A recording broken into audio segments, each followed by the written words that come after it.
Welcome to the SPS Digital Learning Hour. Brought to you by the Digital Learning and Assessment Department. Thanks for joining us today. I'm your host, Mike Thomas. And I'm Suzanne Zargis. We're coming to you from a conference room in Central Office, bringing you the latest news in the Springfield Public Schools in regards to technology, along with inspiring interviews from teachers who are using technology in the classroom. We'll also inform you of the latest updates, practices, and news as it pertains to our district. Whether you are new to using technology in the classroom or are a seasoned vet, we are here to help.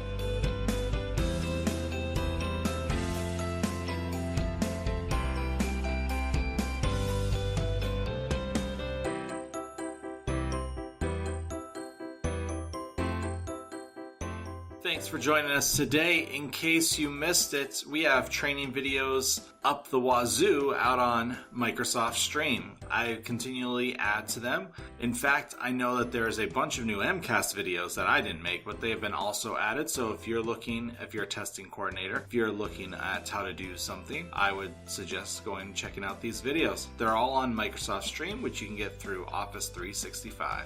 In case you missed it, we're now in infrastructure trial season for MCAS 2.0. If you're a test coordinator or principal looking for guides or videos for assistance with the infrastructure trials, please visit the MCAS 2.0 17-18 course, where you'll find all the resources, both from the state and from Springfield Public Schools, that will assist you with this process. In case you missed it, We Learn Wednesdays is starting up in March. The first Wednesday in March 7th, or it might be the second. I'm not sure. I'm not looking at a calendar right now. But either way, March 7th is the first of 3 We Learn Wednesdays. And we'll take you through technology tools taught to you by teachers within the district. So if you want to come and learn about some new tools, get some PDP points, get some things to go towards seeds, then this time is right for you. Go out to My Learning Plan to sign up. That's it for In Case You Missed It. Coming up next, Hot Takes.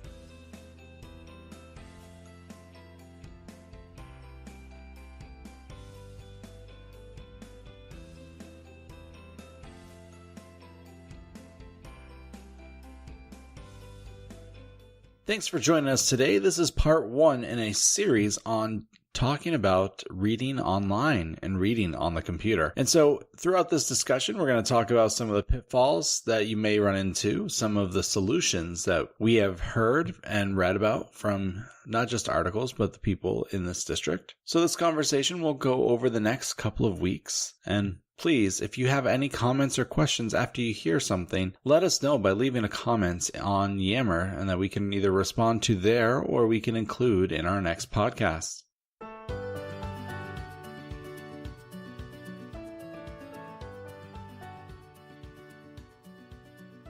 So for this week's Hot Takes, Suzanne, you kind of brought an interesting article to start with that I kind of helped add on to. Do you want to go ahead and start with discussing that? Certainly.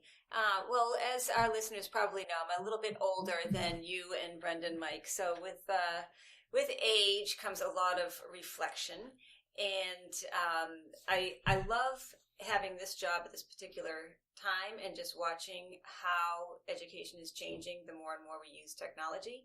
But I can't help but constantly think about the challenges that our teachers face and what probably a lot of them are thinking when it comes to how students need to change some of their habits from just reading text in print to reading text online. And change is not easy for a lot of people. So I'm assuming there are some teachers out there who are digging their feet in and thinking, I really just like the print. My students are much more productive when they're reading in print.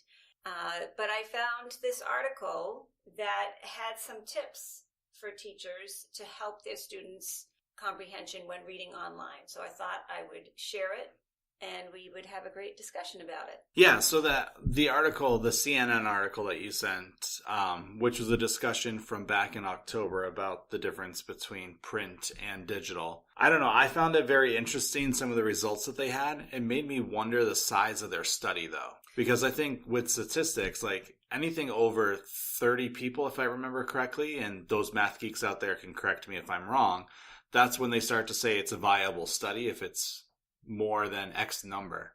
And so, like, is this one school? Like, I didn't really get an understanding of, like, where, like, they got their numbers from. Right. They definitely did not state that in that particular article, but they did say that the source was a collaboration between journalists and academics. And it's solely their opinion that was stated in that particular article.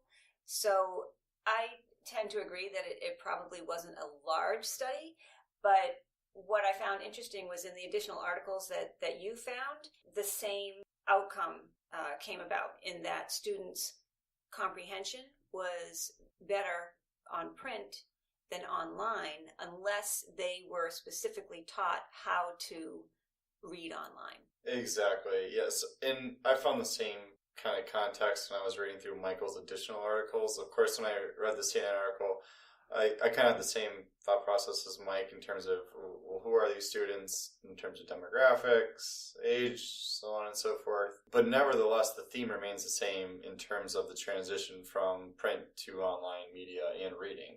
So while we could, question the size of the study, the main point is a trend that we all notice in education regardless. And I found the results, especially in the additional articles, where we see that, there's a very few number of students who are reading online at the elementary level to kind of back up what the CNN article told us. I think one of the interesting things, though, is when they were trying to put everything and I think they called it their perspective. What they were finding is that students enjoyed reading on the computers more than they did the print books. They also found that the students read faster, which when you're thinking about right now, MCAS is not timed, but who knows, that could change in the future. And so students need to be able to read and process at a faster speed. But right now, without some of the skills for reading online, they can read fast, but it doesn't mean that they're understanding what they're reading. I see you nodding your head. Exactly. Yeah, no, I agree completely in that they may be reading faster, but maybe the reason that they are reading faster is because they're not utilizing all the strategies that they've been taught when they read on paper. So that's the key, I think, for teachers to take away, is to apply the same strategies when they're having their students read online, and to also expose them to digital texts from pre-K and K all the way through. I loved the example of the teacher who would go back and forth between reading her students a printed book and reading something that was online. I think some of the most fascinating takeaways that I got from these articles and reading about the parallels between online and written text reading is the theories that how we should introduce these forms of reading to our students, right? So I think, Suzanne, you mentioned the importance of teaching students the differences and having them learn at the same rate of pace from an early age, and I couldn't agree more. In reading the articles, I got a great quote, and I couldn't agree more from Bridget Dalton, who I mentioned earlier, that we don't want to wait until they're proficient at one to do the other. It's a simultaneous development, and I couldn't agree more, right? So and the reason I say that is because they're different, obviously, as we know, online and paper-based.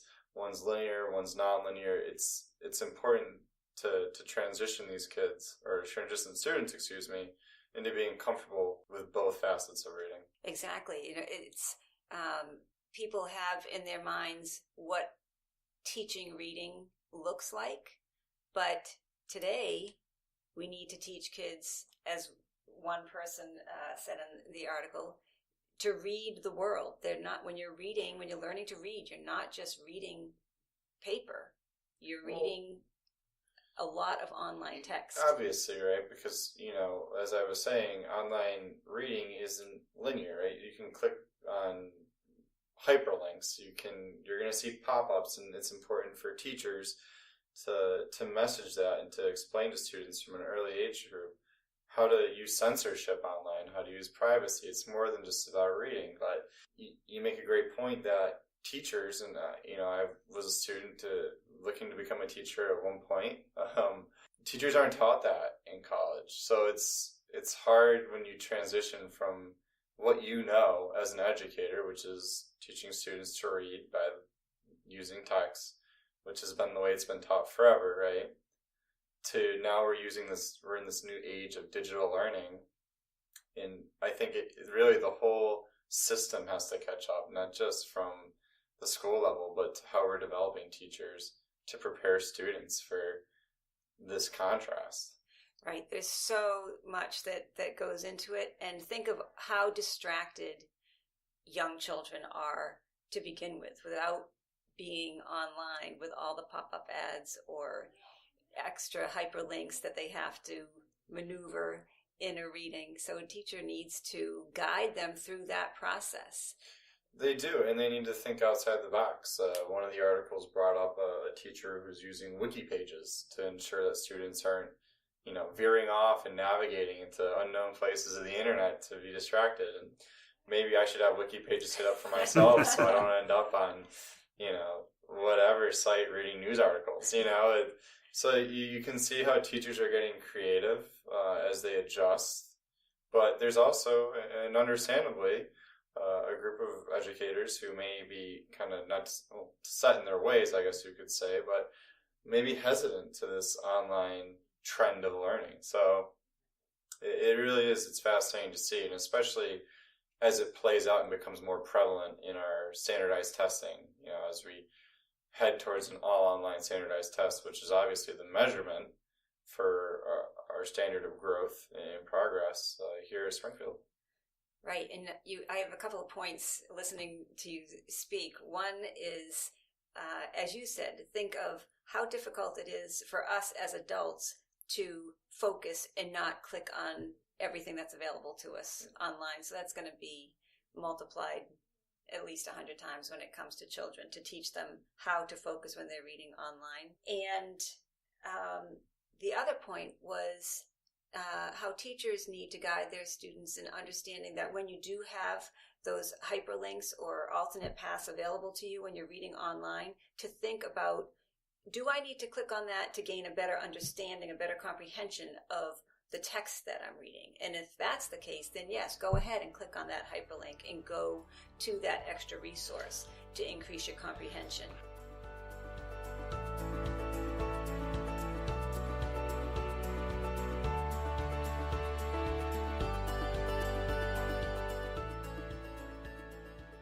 So that wraps up the first part of our conversation about reading online. If you would like to hear more, tune in to the next few weeks so you can hear the rest of the conversation. Coming up next is our interview with Wesley Strong of Commerce.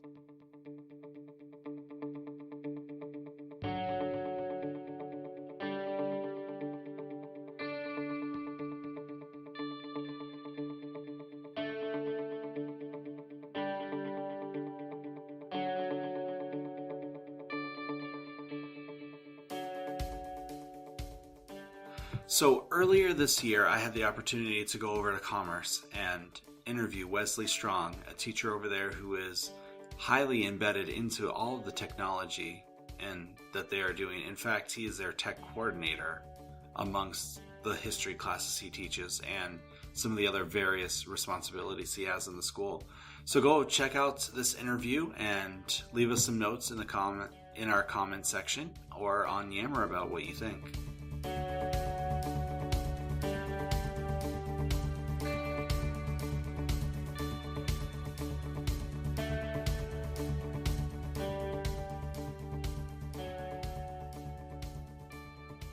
So my name is Wes Strong. We're at the High School of Commerce. I've been teaching here for 4 years, or this is my 4th year teaching here. Before that, I worked as a substitute in Hartford County, and I teach world history and social justice. So in your time of teaching, when you first started out, what kind of technology were you using, even as a substitute? Because I imagine being a substitute, especially in Hartford, there may have been opportunities, but... So before I was here, I was working as a substitute in Hartford, like I said. Hartford area, I worked with a company that contracted with multiple different schools. So this was the correct schools, but also a few other, like, town districts, too. So one of the towns that I worked for actually most of the last year that I was a substitute was in Manchester, Connecticut, and they were a Chromebook school. So they had Google Apps for Education, right? Every student had a Chromebook, and they'd take it home with them. And at the end of their time, they actually had the opportunity to buy it if they wanted to. Most of them, didn't look so great after 4 years. But anyway, that experience sort of showed me some of the digital tools, or gave me some exposure to some of the digital tools that are out there and different ways of thinking and presenting content to students that is beyond just like substituting the traditional content that we give them, right? Different ways that students can collaborate digitally, and also things that would allow students to develop the transferable skills that would work for really anything that they would be doing digitally in the future too. When I started here, we didn't have any laptops that were really that available. This is right. So I've been here. This is my 4th year. My first year here was the first year they started really getting carts of laptops into schools as we built up to be able to do one-to-one for all our students. So that first year, really just a few opportunities I had to use technology in the classroom, and like each year progressively after that, it's been a little bit more and more, to the point where this year, pretty much the entirety of all my classes are primarily digital when it comes to going through, like students going through content. We'll still have other things like class discussions and other things that are maybe more appropriate to not be digital in non-digital ways, I guess is the way to say it, right? But most of that content is digital. And for some of my students, it's helped them because then now they have access to do some of the stuff at home. They don't have to worry about like losing papers or forgetting to turn something in and then losing it, even if they finished it, right? So some of the stuff that especially freshmen struggle with when they're starting to make that adjustment to high school in terms of self-organization, like management and tracking, it helps for many of those reasons, or has helped. There's still like things at the margin that we're working on to improve as well. But yeah, so kind of going from having that sort of first experience as a substitute, and then in my 4 years here, like just experiencing and using different tools, seeing what kind of works, what I like, what works for my students, what works for instructional purposes, to the point where this year I'm just like, I'm just like throwing it at them basically. Hey, we're going to do it this way. And I'm going to learn everything that I didn't learn previously, right? As part of that process too. To some extent, we're able to do this here because we're in the empowerment zone too. So we have a little bit of wiggle room this year to try some things, because state really won't be looking at us too much until the outcomes of our 9th grade from next year too. So this is kind of a test year for us too, to maybe take a little bit more risks in what we're doing instructionally, but always, reflecting and growing from that. And there's, I'll talk about a bit more about this setup in a moment, but even since starting this, I've learned a few things and tweaked things even over the past few days to make it more understandable for students. So one of the things that, as you were talking, was coming to my mind is, with working with freshmen coming from middle school, how have their tech skills come into your classroom or even into the school with the position that you have this year? Like, are they coming in with strong skills, or is there a lot of skills that like you're seeing that like, oh, we need to have maybe like a freshman computer orientation course in quarter 1 or something, where they kind of get like build up those skills so that you guys can pursue more blended learning, flipped classroom, whatever teachers want to do? So I think, so first off, it varies. This is particularly the case with Brightspace, because I think there are some schools that don't really use it. So for those students that come from those middle schools to us, they are also learning Brightspace. So there's a few things at the start that, create hurdles for some of those students. But I also try to like design my course page in a way that tries to be as intuitive as possible, and as like, hey, you're going to see everything on that first section of the page that you'll need as possible, if that makes sense. Yeah. In terms of like the broader computer skills of students, I would sort of tie that with other academic skills too. I feel like there's like a varying degree in the students that we get. when it comes to technology. I certainly think that freshmen would benefit from more like explicit technology skill development, right? Which could come through the form of a course, but could also, when a school like ours goes to one-to-one, which requires a lot of like back end or front end, I guess is what you'd say, right? Mm-hmm. Front end, like building and supports for teachers to grow to be able to teach lessons using technology in much more substantive ways, that through the process of teachers going and teaching those lessons, the students would pick up these skills too. So, and it's also like, it's also at a point where it's like, in the same way that we're teaching like regular literacy skills, we also will have a need to teach technology literacy like skills and standards. Right. And I know the state has some of these too. And that's one thing that we are exploring, right? In that I'm helping to explore as part of my role as tech coordinator here. With our tech team is planning professional development for our colleagues to help them become better at using technology in the classroom and to expose them to all the different apps that are out there and what they can do, but also to push to have a more explicit tie-in of those technology skills, which are 21st century skills too, right? Especially things that are transferable. So if you can figure it out how to do it here, then you can go to some other tool that's similar and figure out how to do it there too, which is a little bit harder to kind of teach. In a sense, it's more of having to experience it for students to be able to pick it up. But, we create those experiences too. In the course of my 4 years, I feel like we're getting students each year that are a little bit more literate and comfortable with technology. But we still have some students who their only experience with technology is their smartphone, right? And that's a different interface, right? It's a very different interface than like a computer or a laptop. And we got to prepare them in 4 years to go out the door to head to college, where most colleges are using learning management systems these days. Right. Or most of their work is being done digitally. So they have to know how to use a keyboard, right? I mean, beyond that too, but we beyond have to the help basic them make that transition and typing. build it even develop it even further. When I came in, you were showing me one of the things you're doing in your Brightspace course. As you can tell, this is a podcast, so our listeners can't see necessarily what you're doing. Yeah. So do you want to talk about like the whole process you took for setting up your course?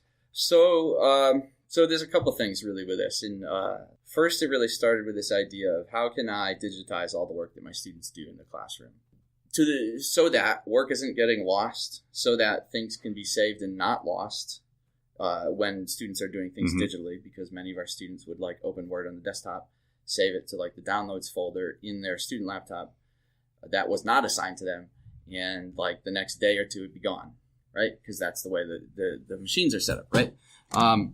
So the thought was, how can I digitize all that work to make sure that it's all going to be saved and students can even access it at home? So I started with setting up class folders through OneDrive, and I ran a PD for our staff on this on November 7th, how I went about doing this, which is a little bit like wonky, I guess, at the moment, because it's I had to use a few external apps and use the sync application. But the long and short of it is, right, so I have a folder, and that folder is a folder for all my classes, and in those class folders is a folder for each individual student. So in there, using that setup and a few other applications, I'm able to create like a digital document or task for students to do and distribute it straight into those student folders. And the sync application for OneDrive puts it up in the cloud, right, to all those folders, which I've shared with each individual student, so they have edit privileges and I have edit privileges, so they can just go in and work, and I can go in my OneDrive and I can check, and it'll, I can search for the file name and see who did it or didn't, right?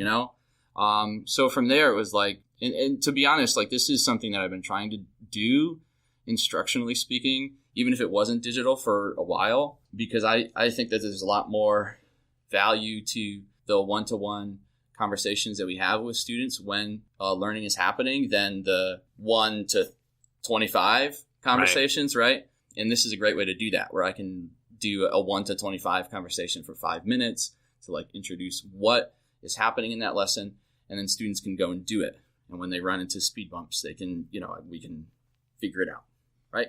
Then all I did is set up, using Brightspace and a couple of different custom widgets, individual modules for each lesson with tasks in them, directions files for each lesson, which is just, what do you do, For some of this stuff, it's when it's like a new application, I also include like how do you sign up for it or connect it with your Office 365 account, and then just the various links to access the content. And with that, I also checked out this checklist tool in Brightspace, which allowed me to build for students a checklist of each individual task for the whole content section, which they can go and check off as they complete things. So that they can then, each morning when they load to class, they can see where they left off, right? So there's a little bit of like even self-pacing to this. And I haven't quite figured out in the back end if there would be like an extra day or two to finish content from a unit if like students get stuck. And I'm still a little bit like balancing the workload versus the time, I guess, is also something that like I'm still very much learning a bit more about. And,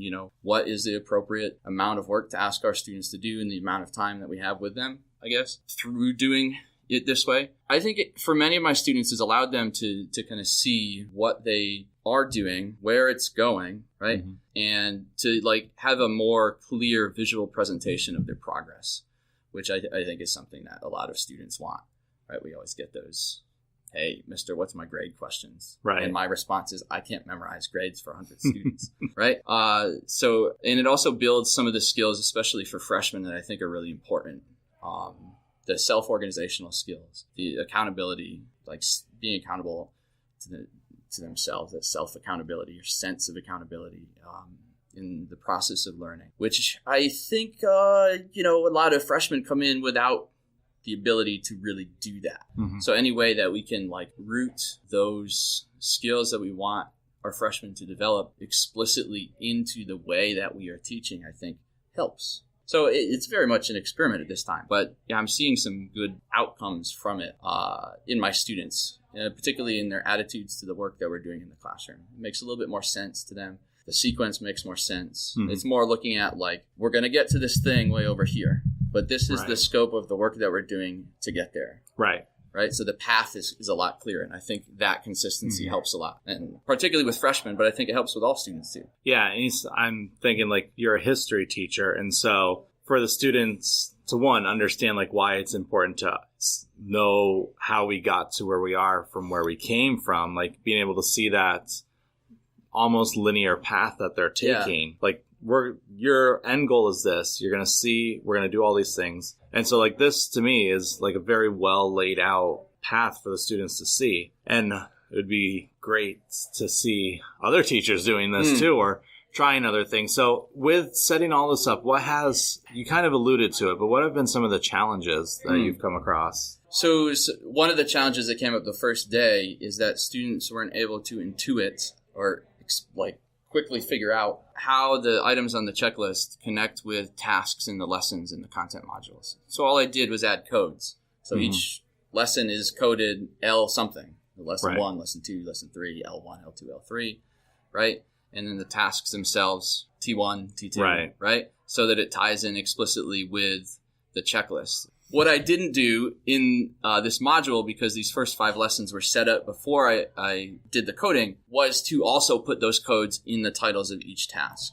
So like when I send them to do something over on OneDrive, to also have that code in the title of the task. Or when I send them over to Edpuzzle to do a video, right? To put the title of the code for the task in the title of that video too. So as I'm building the next cluster of lessons for this module, and there's about, I think there's 3 or 4 more to build on, that I'm doing that. Right. Some of the other challenges are, outside of the normal challenges of teaching freshmen, some of the like technical challenges are just learning different ways that we can use what we have to do what we need, I guess is the way to say it. Right. So I've had to build a few custom widgets. I had to embed the checklist page as a custom widget to put it on the homepage. And there's a few other things I'm experimenting with to try to get them on that landing page, with the purpose being of using that course homepage as the clearinghouse for everything. They just go to the course homepage and, wouldn't have to go anywhere else into any of the other menus unless we're taking a quiz, but they know how to do that. And then should they need anything, they just come back to the course homepage. Because I feel like, or I know from the past, when a student's asked to do a lot of navigation, they get lost. And when they get lost, many of our students stop. Yeah. Right. So I think making it and tying it a little bit more explicitly in. One other piece that I'm trying to add to it too is I'm looking at different ways to clearly show to them what their progress is so far. So one of those is digital, which I'm working on building in and adding it as another custom widget to those classes. But I'm also thinking, of using some board space in my classroom to, even if it's just like, using some board space in my classroom to show this also, even if it's just like listing this, like basically having that digital checklist also somewhere on a board for students to reference to. Challenges beyond that, I mean, some of the stuff that would be challenging for others that would maybe take up something like this are things that I've already solved.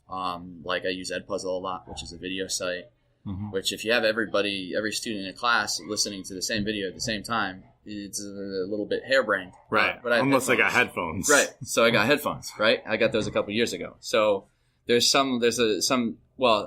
doing something like this, there's a lot of front loading too. There's a lot of front loading of content. So before I could even roll this out, I had to build 5 lessons of content that's digital.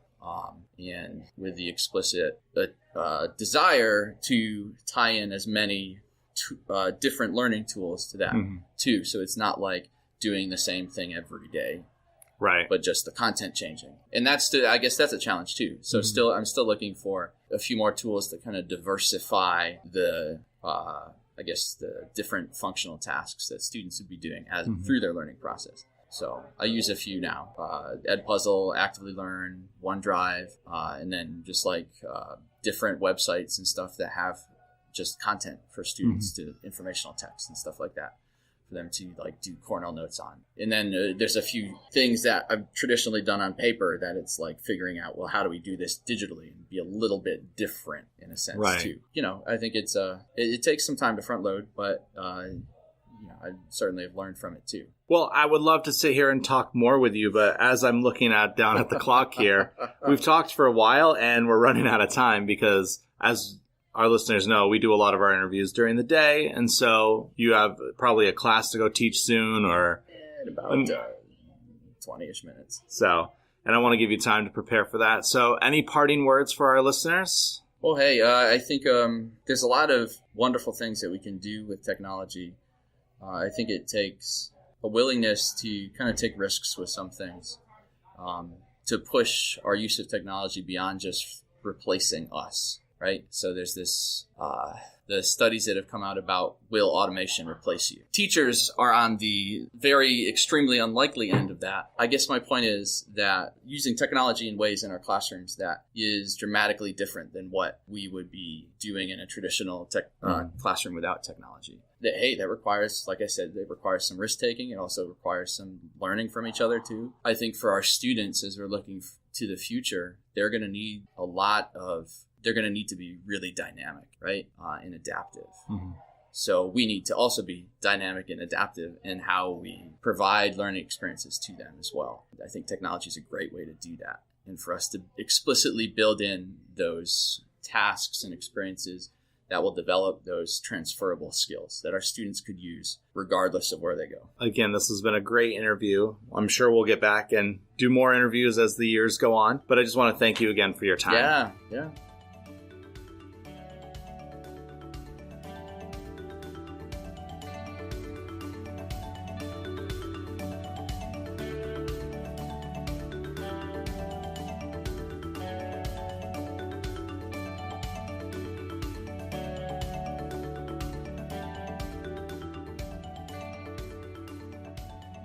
So guys, I'm glad that I got a chance to go over to Commerce. I know we don't get to go out to the high schools as much. We tend to have a lot of elementary teachers that we interview.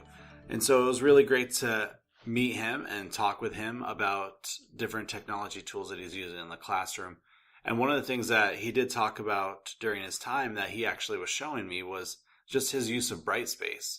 As I was watching, like listening to him talk and like watching what he was clicking through and showing me, like, he's a very effective user of our learning management system, which is awesome to hear and see. Well, I think that's probably based on the time that he put into it, Mike. The one thing that impressed me with his interview was when he talked about building out his lesson plans before putting them on Brightspace. He really put in a lot of thought as to what he wanted to include in that course. And then once he got it all set, he loaded it into Brightspace. And it's something that everyone needs to do. I know time is precious, but it's worth it in the end. And you can see how Wesley is taking lesson planning to the 21st century with developing this pacing model within Brightspace by creating his lessons built out through content. So it's nice to see that's kind of the trend in education. It's not so much lesson plans written down and enacted on the whiteboard every day. It's turning into students come in and they have a release condition that unlocks a content block, that unlocks an activity, that unlocks some kind of assessment or benchmarking quiz, and it's good to see that Wesley's spearheading that effort. It certainly must be making his life easier. And I know, like, one of the things with his responsibilities at Commerce is he does a lot of trainings with teachers. And to me, like, he's really taken on, like, this We Learn initiative and kind of being, like, the spear at the school of, like, pushing it forward, which is great to see. And it's something that we see throughout the district, but it's especially great to see at the secondary level, especially with, the students, and we talked about in our previous discussion, students growing up and at that age currently, our current secondary learners may not have been brought up with the one-to-one that we currently have now. So the digital literacy capabilities that we're able to provide to our students now at a younger age weren't there. Remarkably, that just shows how fast it all changes for the kids who are in commerce right now. So it's great to see that Wesley's, kind of taking the bull by the horns here, acknowledging that and doing what he can to bring his staff on board to make sure that everybody's on the same page. Right. And I think the key words that he used, Brendan, were dynamic and adaptive. That not only the students need to be dynamic and adaptive, but the teachers need to be as well. Well, I think we find that, especially within the workforce of the 21st century learner, right? I mean, two of the words that you hear the most from employers are dynamic and adaptive, right? You have to be adaptive in the 21st century. So Wesley really gets it, and it's great to see that. I was also impressed by his use of checklists, because that was one of the first tools that I got to see in Brightspace that I could visualize in a classroom, and he made very good use of it.